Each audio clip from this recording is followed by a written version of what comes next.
O candidato do PSL à presidência passou o dia no Rio. Ele disse que vai compor todo o ministério com critérios técnicos e de competência. O candidato defendeu também uma reforma política com o fim da reeleição.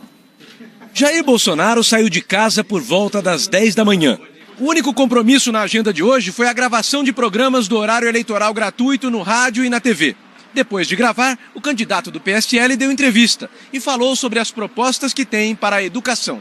Você tem que restabelecer a autoridade do professor em sala de aula. Você tem que ter um currículo voltado para formar um bom profissional no futuro. 70% da garotada lá da nona série do ensino fundamental não sabe fazer uma regra de 3, não sabe interpretar um texto e tem dificuldades para responder perguntas básicas sobre ciência.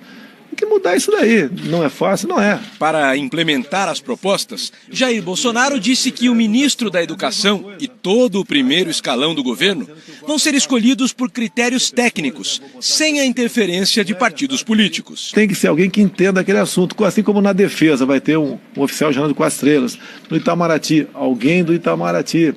Da agricultura, alguém que venha indicado pelo setor produtivo. A educação não é diferente. A nomeação dos ministros está escolhendo por critérios técnicos, né? Competência, autoridade, patriotismo e iniciativa. Ainda comentando a indicação de uma eventual equipe de governo, o candidato defendeu autonomia para o Banco Central. O Banco Central tem que ter autonomia política. Falando de política externa, Bolsonaro defendeu a presença do Brasil no Mercosul, mas disse que pretende mudar o relacionamento do país com o bloco. Você não pode jogar para o alto o Mercosul. Muita gente investiu dinheiro aí, países outros.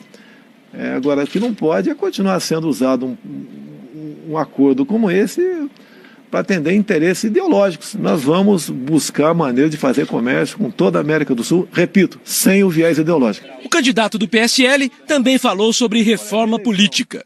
Disse que, se eleito, vai propor mudanças na área. Entre elas, destacou o fim da reeleição. O que eu pretendo fazer, vou conversar com o parlamento também, eu acho que seria uma excelente reforma política, né? Você acabar com o instituto da reeleição, no caso começa comigo, se eu for eleito, e diminui um pouco, em 15%, 20%, a quantidade de parlamentares.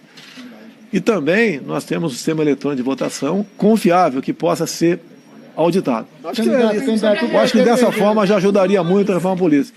Depois da entrevista, Jair Bolsonaro voltou para casa, na Barra da Tijuca, zona oeste do Rio, onde passou o restante do dia descansando. A Polícia Federal pediu à Justiça a prorrogação do prazo para a conclusão do segundo inquérito que investiga o atentado sofrido pelo candidato Jair Bolsonaro do PSL. Esse segundo inquérito analisa se houve coautoria no crime, com a participação de terceiros ou de grupos criminosos. No primeiro inquérito, a PF concluiu que Adélio Bispo de Oliveira agiu sozinho quando atingiu Bolsonaro com uma facada no abdômen. A Justiça ainda não se pronunciou sobre o pedido. Manifestantes protestaram contra o candidato Jair Bolsonaro.